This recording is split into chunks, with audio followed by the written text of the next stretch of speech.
Here you are, Mr. Barrymore. Special delivery for Lord Baskerville.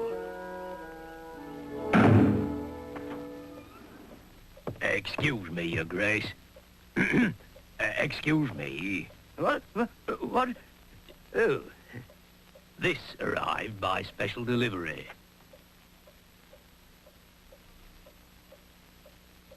That's all right, Barrymore. You haven't forgotten, my lord, that Dr. Mortimer will be arriving at 7 o'clock tonight for dinner. Thank you, Barrymore.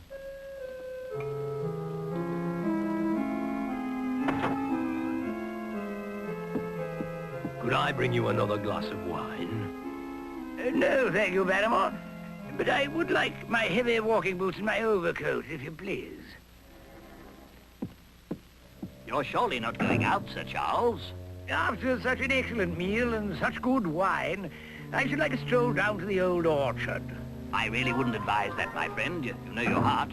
It is exceptionally cold tonight, Sir Charles. I'm sure Dr. Mortimer would prefer you not to take any risks. Yes, yes, Barrymore, I know all that. However, a few minutes in the fresh air could only do me good. I'll walk with you as far as the back lane, then I'll trot along home, Sir Charles. Thank you, James. That'll be very pleasant.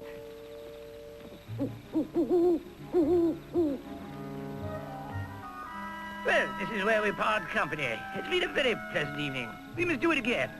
Very soon. And don't worry about me. I shall stop worrying once you're back inside your own front door. Good night, Sir Charles.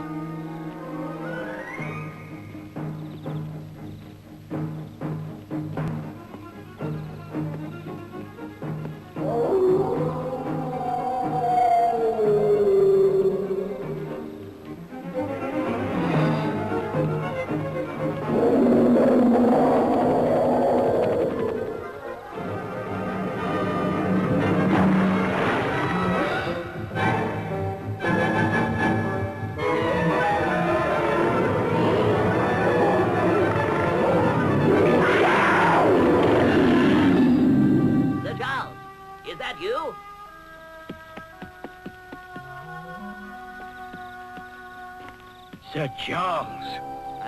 I'm afraid there's nothing we can do for him. Call for some help to take the body back to the house.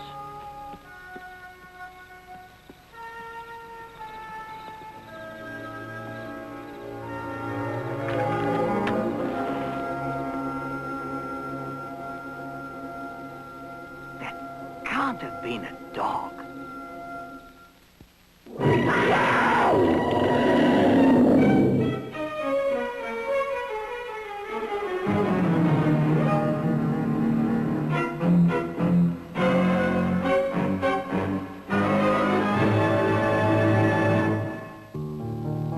Despite Dr. Mortimer's suggestion that his lordship's death was not caused by any physical defect, we have heard sufficient evidence that Sir Charles had a long history of heart disease, and that on this particular evening he had supped and wined to a sudden fullness that required him to take a little constitutional walk in aid of his digestion.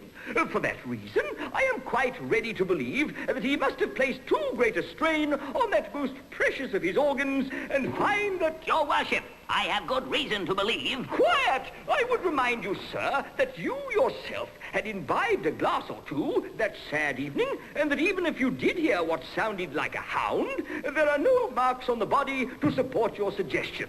I return to what I was saying. And I shall go to Sherlock Holmes.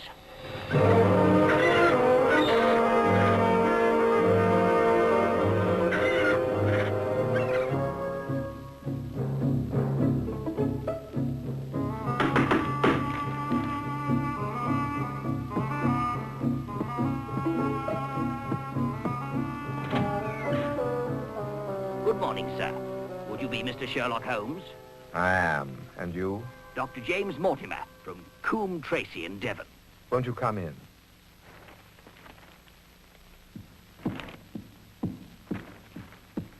May I present Dr. Watson, a professional brother to you, a vital assistant to me. How do you do? I desperately need your help. In what respect? Your fame as a great unraveler of mysteries has spread even to the backwaters of Devon, Mr. Holmes. And I have a problem that needs a man of your intellect to resolve. Describe this problem. 3 months ago, a very good friend of mine, Sir Charles Baskerville, was killed under very suspicious circumstances. I read the coroner's report in the newspaper. I thought he decided the causes were natural and that you... That I was seeing not just pink elephants, but also ghostly hounds the size of Shetland ponies. Did you see such an animal? I never claimed to see the hound, only its paw mark, and I was not drunk. Why are you so sure that the mark was made by a dog? Because of this. It describes the origin of the curse of the Baskervilles. It says here, Baskerville Hall, 1742. Apparently, Sir Hugo Baskerville became besotted by the comely daughter of one of his yeomen, and one drunken night abducted her and locked her in a bedroom. He gathered together a dozen of his wicked companions to celebrate his success in taking this wench against her father's wishes. During their drunken revelry, the maid escaped through a window and fled into the night. When Sir Hugo discovered this, he called for his horse and hounds and took off to hunt her down. She had some hours' start and was far away. So Sir Hugo whipped his horse furiously to speed him up. He soon left his comrades behind and sped like the wind across the Devon moors. The few shepherds sitting with their charges were amazed to see this man ride through the night with such haste. But even more amazing was that Sir Hugo obviously never realized that the hunter was also the hunted. Hard on his heels was, and here I read, such a hound of hell as God forbid should ever be at any man's heels. The chase continued. Eventually, the friends of Sir Hugo appeared and rode to the top of the hillock, from where they could see, by the light of the moon, right down into the deep valley. What they saw sickened and terrified them. The maiden lay dead, having dropped from exhaustion. Nearby was Sir Hugo's body. He'd been overtaken by the fearful hound, who was at that moment ripping mouthfuls of flesh from the dead man's neck, with flashing fangs and eyes glowing through the night. The friends returned to Baskerville Hall to report this story and to have it written down as a warning to the sons of the Baskerville family to beware the hound that waits for them on dark nights on the moor. Do you find it interesting? To a collector of fairy tales, yes. I'm sorry you think that. Do you believe it? I don't know what to believe, except that Sir Charles did not die a natural death. I want you to help me find the truth. I'm afraid I cannot accept such a commission. I have on hand the little affair of the Vatican cameos and am anxious to oblige His Holiness. Besides, what's to be gained from proving that Sir Charles was really killed by a mythical hound? It is of the utmost importance that this mystery be cleared up immediately. Oh, now, Mortimer, you can't mean that. In about 2 hours, Sir Charles' only heir arrives from Canada to claim his inheritance. I want to be sure that Sir Henry will live to enjoy it. That adds an interesting aspect to the mystery. Perhaps we better bring Sir Henry here tomorrow morning. At 10 o'clock.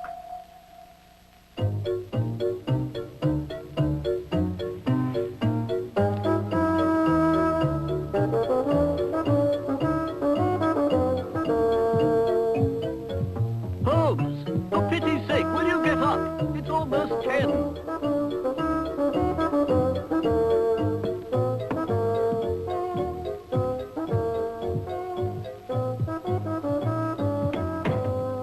Just in time. Come in. This is Sir Henry Baskerville. I'm pleased to meet you, Mr. Holmes. The funny thing is that if my friend hadn't suggested coming to you this morning, I might well have come of my own accord. You see, this came by mail to my hotel just now. Sir Henry Baskerville, Northumberland Hotel. Who knew you were staying there? Not a soul. I know no one in this country, and I didn't choose this hotel until I arrived in London yesterday. Someone is taking a very deep interest in your movements. If you value your life or your reason, keep away from the moor. Oh, Mr. Holmes, perhaps you can tell me what in tarnation all this means. What do you make of it, Dr. Mortimer? You must allow that there is nothing supernatural about this letter, at any rate. No, sir. But it might very well have come from someone who believes that the supernatural is the root of all this business. What business? It strikes me that you three know a great deal more than I do about my own affairs. Watson, would you hand me yesterday's Times, please, the page with the leading articles? You shall share our knowledge before you leave this room, Sir Henry, I promise you that.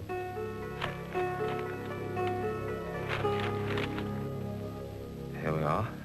If you imagine that your own industry will be protected by a tariff, you are misled. It stands to reason that such legislation will keep away wealth from the country or diminish the value of your imports and life in this land. What do you make of that? It probably makes good sense, but aren't we getting off the trail of the note a little? Watson, do you understand my methods? Well, I confess I see no connection. And yet, my dear Watson, there is a very close connection. Hand me the note.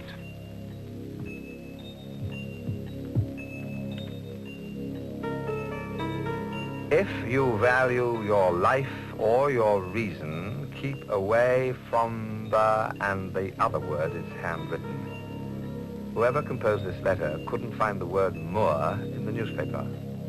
You know, you're right. Really, Mr. Holmes, this exceeds anything I could have imagined.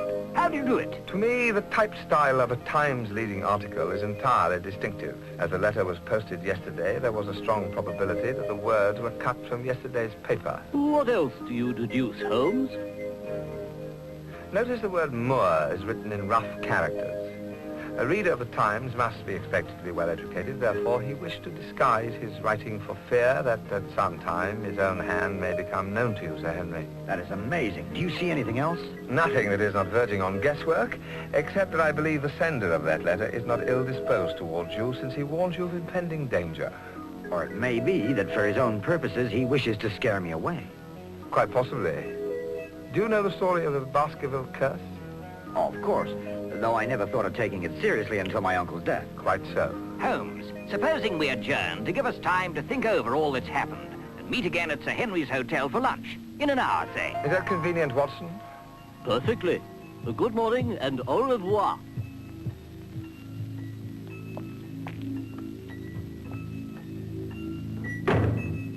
Watson, get your hat and coat. We're going after them.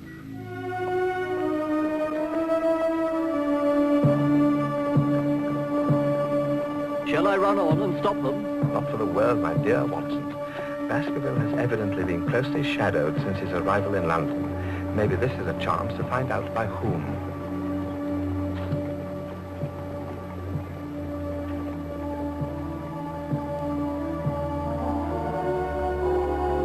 That's our man, Watson. Move out, driver, quickly.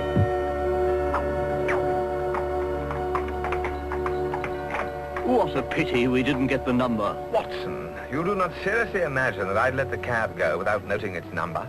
Did you also see the occupant? I did. And you? Could you swear to the man's face? I could swear only to the beard, and that could have been false. Like that of one who wished to conceal his face? Ah, well, let's get to the Northumberland Hotel. It's a fair walk from Baker Street.